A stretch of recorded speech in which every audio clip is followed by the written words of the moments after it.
Hi, the lesson today is about parallel and perpendicular lines and then the slope of lines. As you listen to this presentation, you need to stop the presentation at points so that you can have time to write down what's on the screen, as in writing down your notes. I don't know exactly how long it will take you to write your notes, so you need to pause it and then start the presentation back up when you are ready to continue.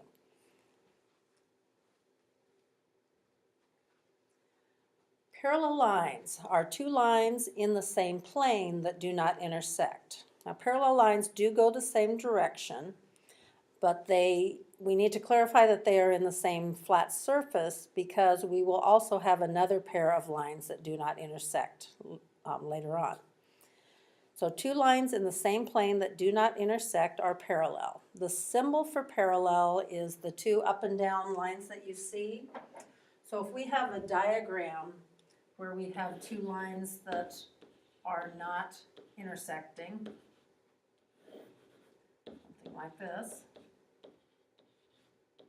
we would say line PR is parallel to line XY. So that parallel symbol is used in between the names of the lines to indicate what's parallel. Now on a diagram, how we label parallel or how we indicate that they're parallel is this arrow that I have highlighted in blue. It might be red in your book or just black. But that arrow indicates that the lines are intended to be parallel even if my picture is not real good. Now those are pictured on a flat surface, on a plane, to emphasize that part of the definition. Train tracks are parallel. I know when you look at the distance, they look like they meet, but actually think about the tracks and for the wheels of the train. They have to be parallel the whole time, otherwise the round wheels will be off of the track. When they go around a curve, you can't consider that part creating or still being parallel because they're not going straight anymore. That little section is not a line anymore. But they are a good example of parallel lines. Now, review on this diagram. What do the arrows on the ends mean? Okay, that should mean that the line goes on forever. What do the arrows that are on the line call or indicate? That's the part that indicates that they are parallel, in the same plane, but never intersect. The next term is perpendicular lines. Perpendicular lines are two lines that intersect specifically to form a right angle. There's a symbol for perpendicular. It looks like an upside down capital T. On the diagram, we do mark that things are perpendicular by putting this square corner that I've highlighted in blue. If that's on the diagram, not only do those lines intersect, but they intersect to make a right angle. Okay, I'm going to label so that I can do some notation. So in this diagram, I would say line AB is perpendicular to line CD. They intersect, and they specifically intersect to make a right angle. So the tree that I have off to the side, usually we think of a tree being perpendicular to the ground, so there's an example of a right angle.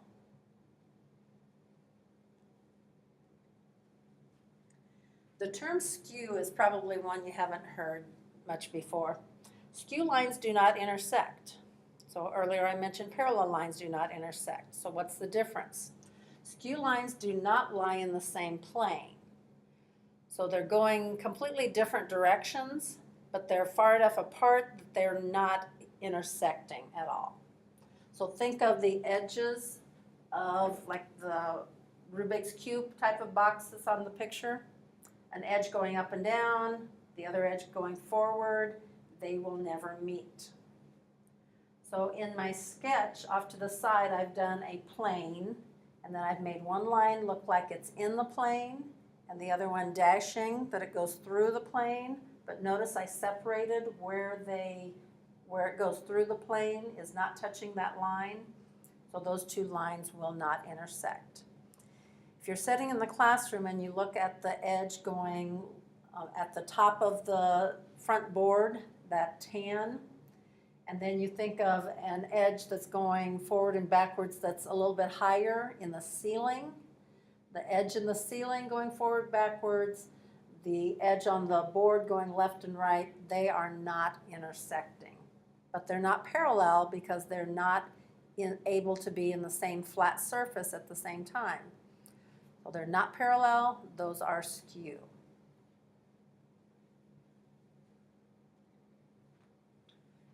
So here's some examples. A skier, what relationship do the skis indicate? And the skis are going this direction. They're trying to indicate that those are parallel.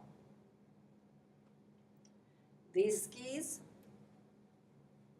they do intersect, and the red markings indicate we want to look at them as intersecting at a 90-degree angle. Because of 3D, they look a little weird, but perpendicular. And this one's an example of what I can find for skew. Now let me highlight, like, for instance, this ski is not intersecting with this ski. Or maybe you want to look at the first ski and then the ski that's going this direction. They do not intersect, but they're not going the same direction. They are not parallel. So there's an example of skew. Okay, so in the room, look around. Where's parallel? Where's perpendicular? If you look up, there are a lot of examples of parallel and perpendicular on those little dividers between the ceiling tiles. So you've got parallel and you've got perpendicular. The edges between the bricks on the walls, again, you've got parallel and perpendicular. To go skew, you have to go at different locations. So again, I had mentioned maybe something in the ceiling and then something on the front wall going a different direction. That would be some examples of skew. And you can find some more as you look around the room. Okay, if we're talking about planes that are parallel, not just lines, planes, we have planes that do not intersect.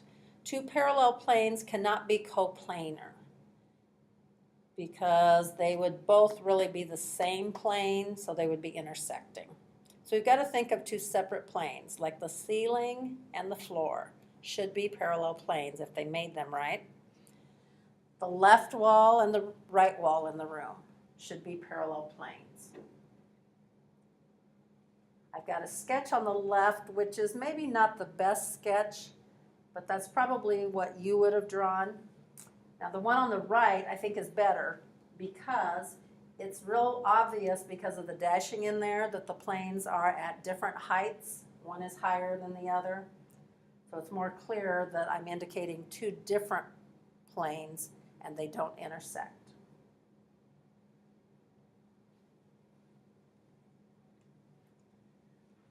We can also have lines that are perpendicular to the plane. So as you look at this picture and think about the words I have, we have a line that intersects the plane. Think of that one going up and down like a stick through your desk. If it is slanted correctly so that you could look from every way and measure a 90-degree angle, like it's going perfectly straight up from the horizontal desk, that is when we have the line perpendicular to not just one line, but the whole plane, the whole desk. The line is perpendicular to the whole desk. So how do we figure that out or show that in a picture? I have two lines that are in the plane, and then I have the one going through the plane. I'm trying to show there's a 90-degree angle if you look on the left side, if you look on the right side. I could keep drawing lines in there and perpendiculars, but it would get pretty messy. But we want to indicate that that line is perpendicular to every line in the plane that it intersects. From every angle, when you look at it, it would make a 90-degree angle. try and get that drawing added to your notes.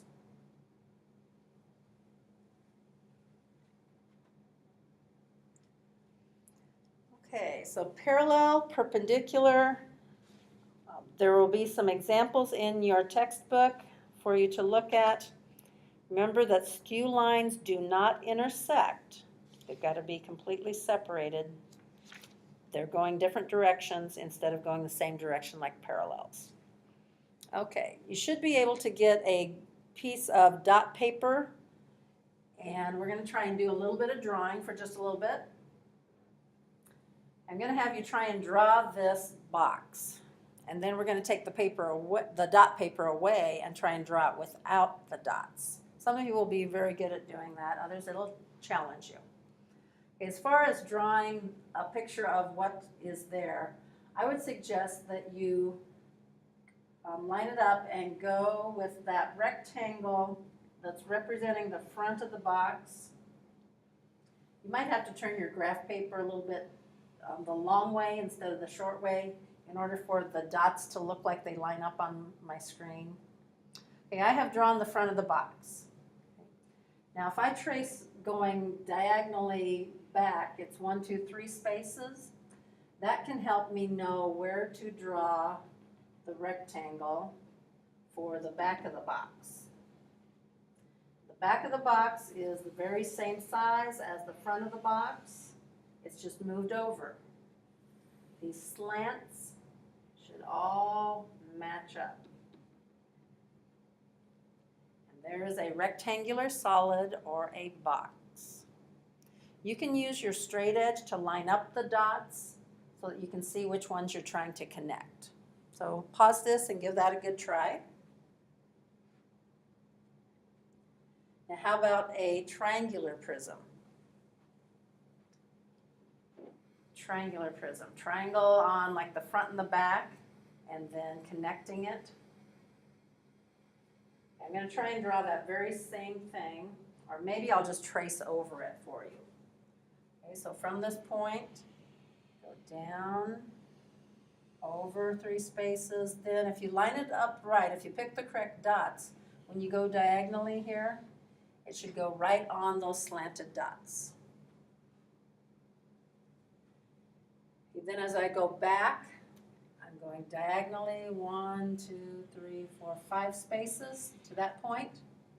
You're going to go back 5 spaces from this point. That should give you the ones to dash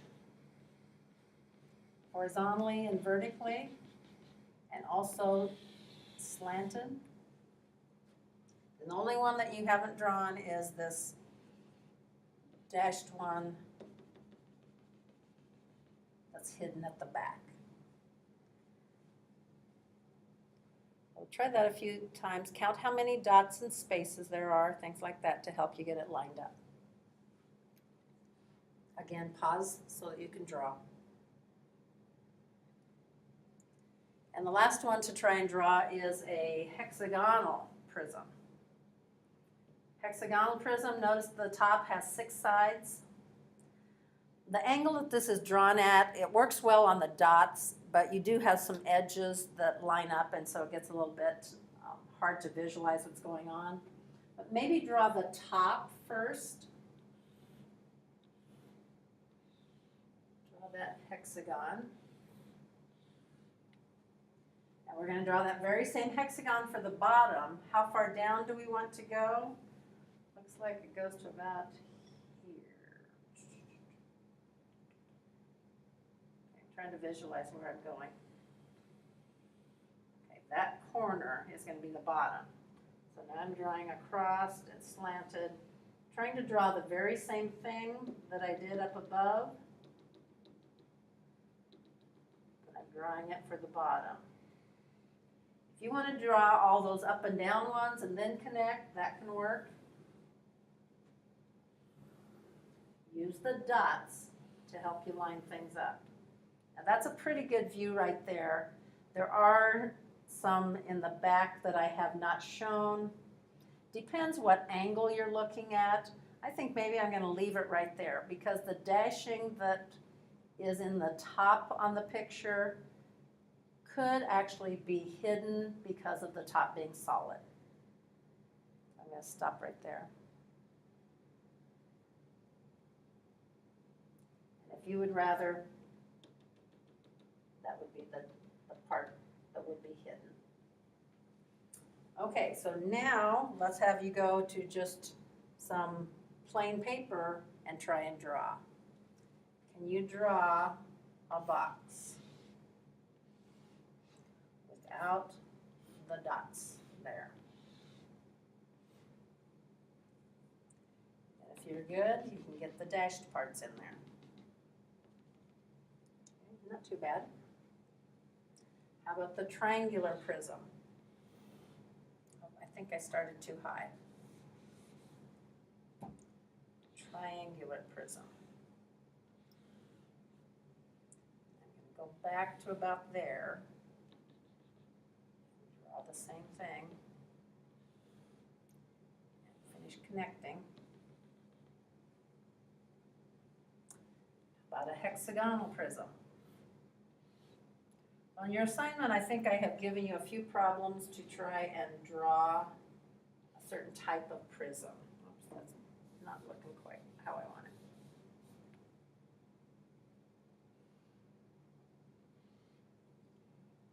I'm going to go down a ways, do the same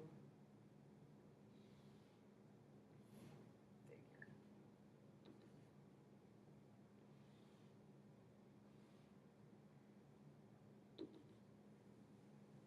That's not as good as what I wanted it to be.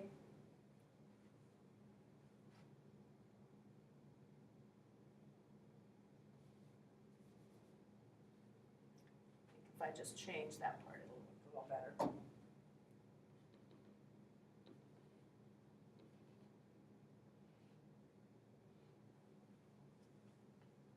Okay, there's some 3D pictures. Okay, so don't spend forever drawing those. I want you to do some construction. Grab compass and straight edge. Okay, to construct a line perpendicular to a given line through a specific point, we'll probably have to do these again on Monday, but I'm going to try and talk you through. Okay, so a perpendicular. Okay, start with a line, like the black line, and then a dot. Point, P. Maybe about an inch away from it.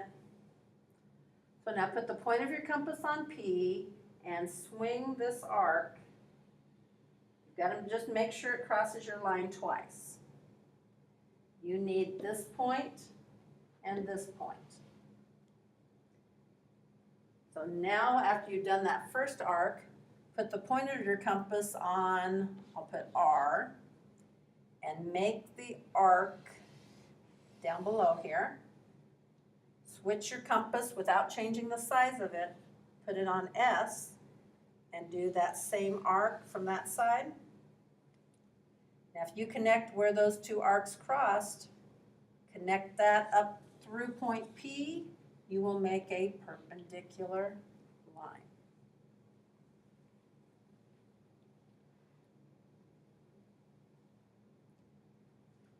Second construction, this is almost the same, but the point that you're going to start with is right on the line. So start with the line and the point that's right on it. Okay, point of the compass on P, make this arc that crosses your line twice. It's going to be more like half of a circle. It goes quite a ways around. So now you've got two more points, R and S. Open your compass wider. From R, make half of the arc. And from S, do the other half. Those two will cross, connect to point P, and again that makes the perpendicular. Okay, we'll try those again next class period and see if you got those figured out correctly. The last part I want you to finish up with is the slope of a line. Slope you worked on from algebra. It might take you a little while to write down the screen of notes. Slope indicates the slantedness of a line. So on a graph, you can find slope by counting the rise and the run from one point to another point on the line. We're not going to want to graph and count everything, but when you were doing that in algebra, you used rise and run as you did the slope. We want to be able to calculate slope correctly, and then we don't have to have as many graphs. Okay, by calculating, use the formula on the bottom of this screen.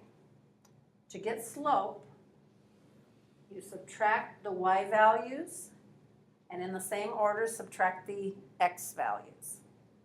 Where do your x's and y's come from? Remember, your points are always an x and a y.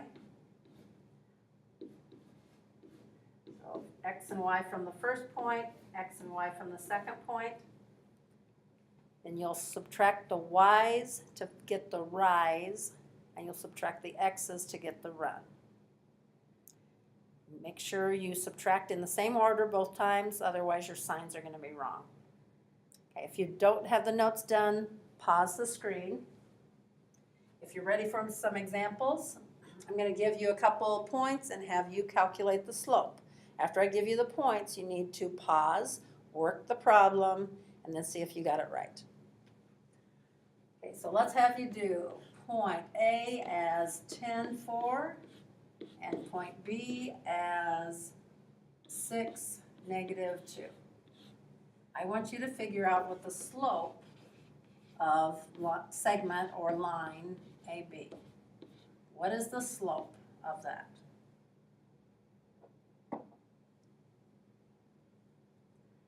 Now, if you have worked the problem and have an answer, I'll talk you through it here. Okay, so I'm going to use x1, y1, x2, y2. The formula says to take y2 minus y1 over x2 minus x1. So I've got negative 6 over negative 4, which is 6/4, but that can be reduced to 3/2. So as I would graph, and what this says is to graph it, I don't have graph paper right here, so it'd be better on your marker board. But if I go to the point 10, 4, that's going to be about here. 6, negative 2, probably be about here. So what this is saying is, if I go from B, and if you would count up 3 and over 2, you'll find another point on the line. Up 3 and over 2, you'll probably be at point A. If you keep going up and over, you will find more points that you could connect on that same line. Notice it's a positive slope, it goes up to the right. I'm going to give you another pair of numbers. Okay, let's have point C be the point negative 5, 11. And D is going to be the point negative 8 and 8. Okay, subtract and find the slope.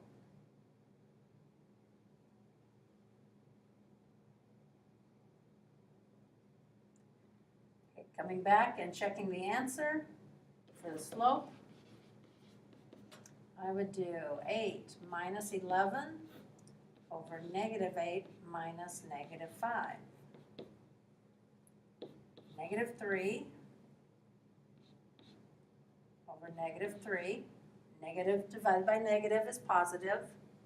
So I get a slope of actually 1. If you want it as a fraction, when we think about the graph, that's going to be up 1 and to the right 1. So again, you can graph your 2 points. Negative 5, 11 is going to be way up here. Negative 8, 8 is going to be here. And to go from one point to the other. If you go up one to the right one, up one to the right one, you should be finding points that are on that line. Okay, one more sample. If we were in class, I'd probably have you do a lot more. Okay, so point E, let's go with -2, -4, and point F, go with -5, and then 6.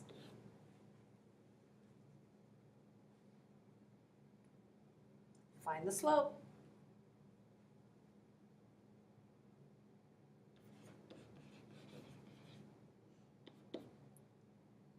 y2 minus y1, x2 minus x1. 10 over -3. That one doesn't reduce at all. So -10/3. So that one has a negative slope because E was here, F was here. Notice it goes down as it goes to the right. It would go down a total of 10, and then to the right 3. Lots of times when we do slope, I like to associate the negative with the numerator. So 10 over -3 is the same as -10 over +3. So I do a rise of -10, so that goes down 10 and to the right 3 from F to E. Okay, the last little part that's on your assignment is just identifying, does the line have positive slope, negative slope, zero slope, or undefined slope? The zero slope, when you calculate, it's going to be 0 over something. That's going to be a zero slope because there is no rise. When it's undefined, you're going to have a number over 0. There is no run. This one isn't equal to 0. This is undefined because you cannot calculate 3 divided by 0. A positive slope is going to be something like 1/2. A negative slope, obviously something like -1/2 to make it go down. There are a few problems on the end of your assignment that just ask you what kind of slope does it have. So if you want to graph it and see, does it go up to the right, down to the right, horizontal or vertical, you can determine what kind of slope it has. Okay, so you'll receive what your assignment is on this section, and we'll discuss any questions you have on Monday.